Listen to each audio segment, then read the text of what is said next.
Best Irish music on irishradio.org with Jerry Byrne.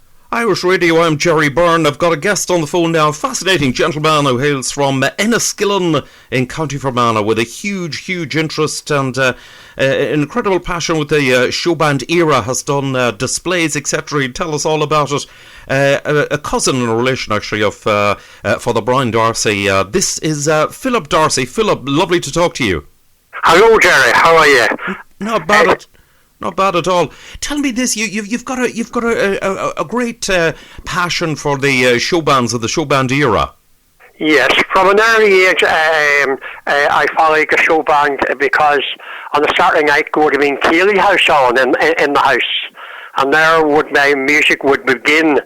And just across the road from me, there was a show band called Pat McGeegan and the Skyrocket Show Band.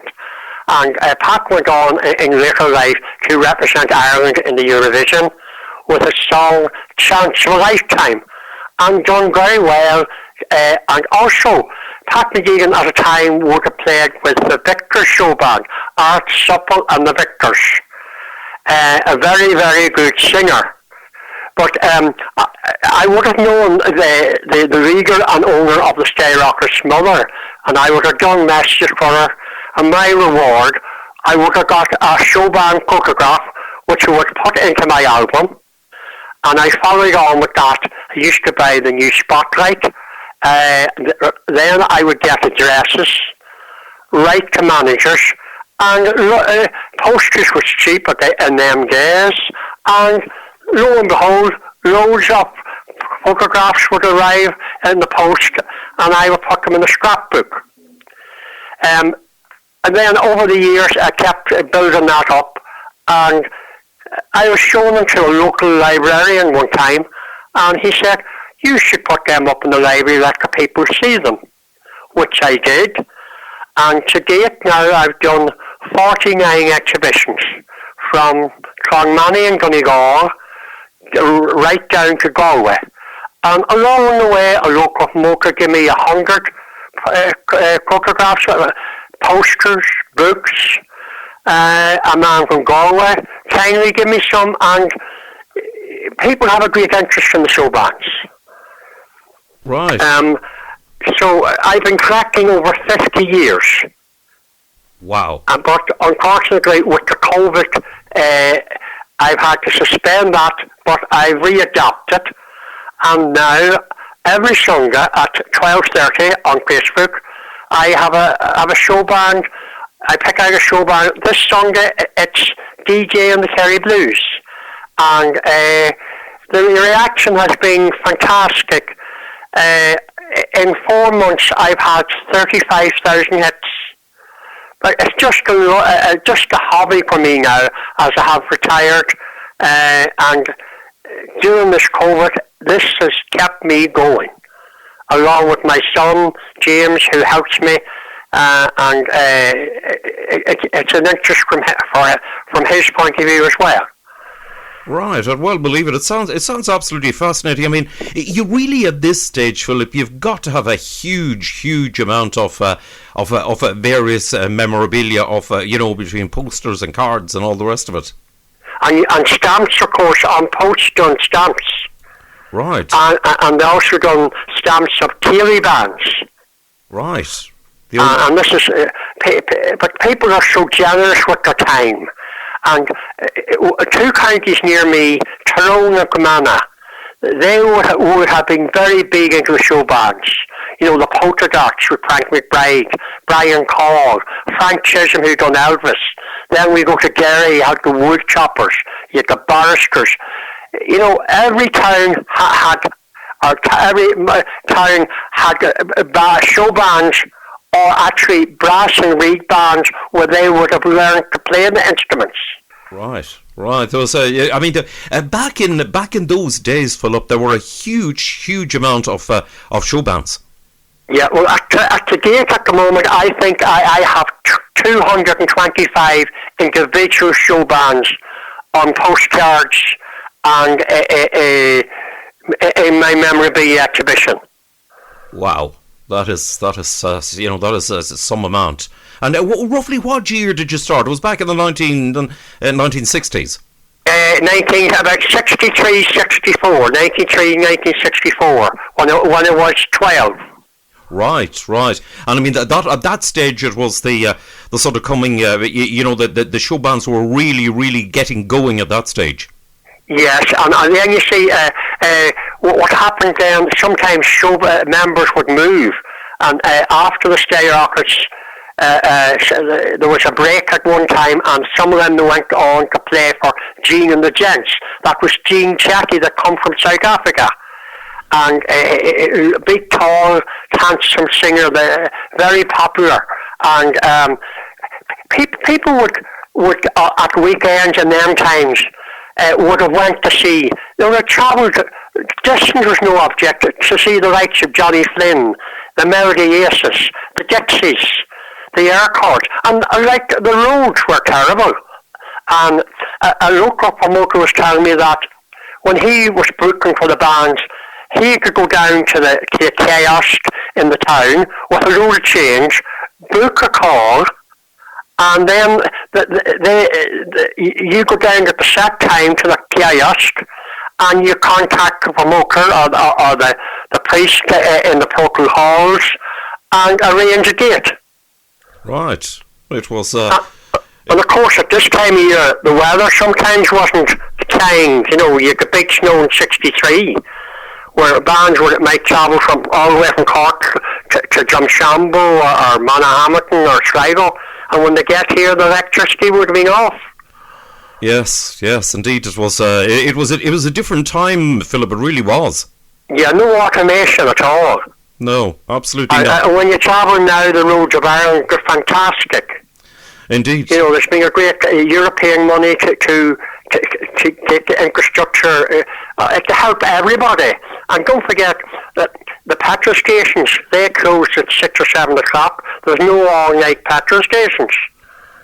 Indeed so. I bet there were many stories of many bands who were caught out in that way, didn't realise that they were low on fuel and ran out of it. Oh yes, indeed, and also you see, to promote a band, you had to get an airplay on your radio. But in them times, Radio Ireland, they had to tell the radio station in the GPO in Dublin, in an area in the GPO, very famous, and people would write into the sponsor programs like the Bandits from Galway played on a Monday night. It was a sponsor program, so they only could play a couple of records. And as luck had it, Big Tom's record had just recorded Gentle Mother, got it played, and off he started. Indeed, it was truly incredible times, and the opportunities given at that time by, there was only RTE at that stage, and yes, the opportunities given by RTE really were pretty poor as regards the show bands. Their contribution was very limited, and as you say, it only was the sponsored programs. But out from that, it was community radios like yourself who brought all the show bands and helped them, get people to listen and get to know them and advertise where the dances were taking place. And sadly, a lot of the dance halls are gone. Indeed so. With the violence here in the north, we had several dance halls just destroyed, and it was a coming together in our community. Yes. And the night Tom Dunphy was killed on his way to Dunroe Festival in County Leitrim, such a sad week. And then we had the Miami show band. They were lovely. It was great to meet these people because they were so talented. Indeed, there was there really was. It was possibly one of the few times in Ireland where, or the first time in Ireland where you had this onburst of truly incredible talent and incredible singers and musicians, who suddenly burst out onto the scene, and people were able to actually see and hear them. Yes, and we had our local dance hall here in the town was the town hall, and it had a Canadian maple floor, and it was a fantastic dancing floor. Whereas if you went to a carnival, the tent would be moving, the floor would be moving, and you'd be walking through a mucky field. If you got to, prepared your venues, you draw the patrons in, and that's what happened really towards the end. People wanted comfort, and they went for lounges, and then the discos came in, and then it was all cabaret. Yes. Recently there, Joe Cuddy, who died there recently, I put up a picture of Joe Cuddy, and I got about 5,000 hits on my Facebook. I was totally shocked. Wow. Joe's one of the greats from the cabaret scene in particular. I mean, he did the famous Jury's Irish Cabaret in Dublin. And Clontarf Castle as well, yes. That's right. But it was a great record. They would have been an army band, Irish army band, trained by them. But they were very talented, Pat Lynch. And then you could Dixies, there's so many bands were so talented, and the brass sections in the show bands were great beat. You knew a good band, and the sort of suits were all, you wore suits. You had to be professional to get on to sell your show. Indeed, yes. And they were far back in the time, and bearing in mind, as you were saying about the roads, the other thing was, as regards the dressing rooms and facilities and everything like that, they weren't what they are today, but yet all of these acts, came out on stage just like superstars. They were absolutely, dressed to the last, and, and their performances were truly magical. Yeah, for the show bands, for a show band like Pat Lynch and their course to drive to Fermanagh, you're talking about a 6-hour drive those times. And when they got here, they might have got a salad meal, and then had to take the stuff out of the van, carry it into the hall, set it up, get it all ready. Whereas nowadays, there's 40-footers arrive at your venue, and there were roadies. There was no roadies in them times. And then to do the show, and then talk to the patrons, and then drive home. Like it was a 12, 16-hour day for some of the show bands. Indeed it was. And for poor money. Indeed, that's true from back in the earlier part. And another thing which I believe used to happen back in those days, or initially when they started off, the bands used to actually do 4 and 5 hour performances back in the early 60s. That's correct. The Clipper Cartons started that. They done drama and they told jokes. They played a bit. Then they went off. Some of them went off. 4 members went off, and then another 4 came on. And that was a 6-hour show. And how much was it in them times? Was it 50p, 10 shillings? It's absolutely, how times have changed. Indeed it has, and it probably was even less than 10 shillings, back in those days. Yeah, 7 and 6. I have loads of posters that a local printing company in Omagh, County Tyrone, and I just took a few photographs of them, and it shows 2 and 6 or 5 shillings, and it was all most of it was for fundraising for parishes, and of course then in Lent there was no dancing in Ireland. They all had to go to England or Scotland to get dates to survive, Indeed. When, from your recollection, Philip, when did it sort of cease, this situation where you couldn't do dancing in Lent? When did that sort of end? Was that into the 70s? Well, you see, what happened would be the private halls. Mr. Reynolds, on Taoiseach, he built a load of halls. If any independent hall wasn't run by the church, then the people would go to them halls. But they would be scorned. It wouldn't have went down well in church circles, and there would be a certain amount of rivalry. But that's how they flourished.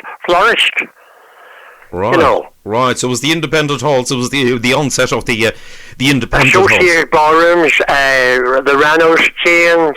And then the North had a lot of private halls, were able to operate independently of church activities. Right. And That that sort of kind of changed the whole format of the situation, and then you had you had situations like Sunday night dances. Yes. The Sunday night was the height of the week's entertainment, even though there was work the next morning. yes, indeed. I remember from a local hall. Dance hall where I'm from, Kingscourt in County Cavan, there was the Granada there. Yes. The Granada there, and that was always a Sunday night dance. Yes, or the Granard, the Rock Rammer in Granard. Indeed, yes. Yeah, I actually done an exhibition in Cavan, and it was very well received in the Johnson Library. Right, I'd well believe it. And one of the other very decent people, it was in Clongmanny and the Town Hall in Claremorris. Had great reception there. Right. I'd well believe it must be. It really must be fascinating to see all the selection of material you have. I mean, which has got to, needless to say, be absolutely huge at this stage with so many years collecting. Oh yeah, the room upstairs is just a full room of stuff, stands, I bought wallets in from Germany, I might have 60, 80 books, annual spotlights, 200 spotlight magazines, entertainment news, all that stuff, and of course a load of LPs, load of records, going way back. Right. Those were the. I've also done a thing. Michael Cummins in Claremorris. I've done a recording. It's Ireland at Home and Abroad, number 39, and he done an interview and showed what I have, part of what I have. Right. And also, I will be great friends with Jerry Fillon in the Rainbow Ballroom in Glencairn. Ah, yes, indeed. I spoke to Jerry on the programme, did an interview with him. A fascinating gentleman, a lovely gentleman indeed. And oh, yes. Great knowledge. If I get any job, a local promoter give me a load of posters, and I share the mic with him to help his exhibition. Yes. And I have a great admiration for what photographs he has in the Rainbow Ballroom. And it's looking so well now. They've done a great job outside and inside. It appears so. He was telling me about it, and it appears to be, the old feel and everything is still there, but it's now a very, very modern type of venue. Oh yes, indeed. It's very inviting. Very inviting. You can even get a cup of tea, and you can reminisce. You can stay there for hours in the ballroom for months. Yes, I'd well believe it. It seemed fascinating. When I spoke to him, I promised him and myself that when all this is over, I will definitely go and visit it, because it sounds absolutely fascinating. Yes, it is indeed. Yes, but it's a great. Some people have great memories, and they love to reminisce. And like as Bretton Shine said, where did you meet her? Well, you might have met her in the Rainbow, you might have met her in the Sunflower in the Skillen, or the Merry-Round in Clonus. People don't forget, and there's a great respect for the show bands, for the music, and even though some of the songs might be sad, it's the memories that are good. Indeed, the memories are absolutely fantastic, and when I find it brilliant to you meet people who can tell you the stories of going to the show bands, in the ballrooms around the place at the back in the day. Absolutely fascinating memories. Yeah, and like initially it was only minnows and crisps and biscuits or cups of tea. Then of course later on it became, you had to bring in the alcohol to possibly get your patrons to come to you, Yes, things change. It kind of, I think possibly the onset of the serve the alcohol, that was sort of more the type of hotels and places like that, where they started doing the various dances at events. Yeah, and also in the latter stages of my life, I knew a band from Donegal, Evelyn and Nangoys, and they had a local manager here in Enniskillen, and me and actually just him and his wife just passed away recently, Vincent Dunnigan, and we would travel down the country looking for dates for the band, And it was great to meet promoters and hear, what the price, how much to charge in, or how much would there be a fundraising. There was a lot of initial travelling to get bookings for bands. Yes. It was a tough old, in many ways it was a tough old slog, like, to start out and sort of launch a band. It was fine when they were established, the established bands like, let's say, Brian Paul and the Buckaroos, or the Royal Showband, or the Dixies, or whoever it may be. They were the big names in that. It was probably quite easy, but to actually launch a band took quite a lot of work. Oh yeah, and quite expensive, Quite, the records were important in them times. Indeed. If you got a good single like Dermot O'Brien, The Merry Playboy, or Johnny McAvoy, Merchant Gherkin, or Planksky, your aim was for a hit record. Yes. And therein then you had your selling power. Yes. That was the thing. I mean, and there were songs which literally launched artists to huge acclaim, like for example, Among the Wicklow Hills, Lovely Leitrim, Cunningham, the Gentle Mother with Big Tom, Little Arrows for the Dixies, the Hucklebuck with Brendan Boyer, all of those classic tracks really launched those artists and those bands to national prominence. Yeah, so very much so. Your record was and you had to keep them coming. Brendan Boyer said, they had to follow you on and keep, be and get the publicity for it. Indeed, that was the thing. It was there certainly were no mobile phones, there was no internet, there was no anything along those lines back in those days. No. It was a different. It was a totally different scene. But Philip, it is absolutely fascinating to speak with you. Well done on everything that you've done. Well done on all the exhibitions you've done. And listen, I'm looking forward to when all this is over and we're back allowed out on the loose again. I'll catch up with one of your exhibitions along the way.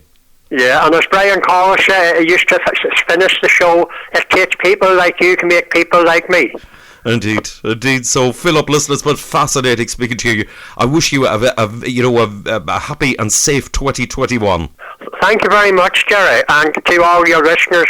And look out, coming, because we're the Showbands.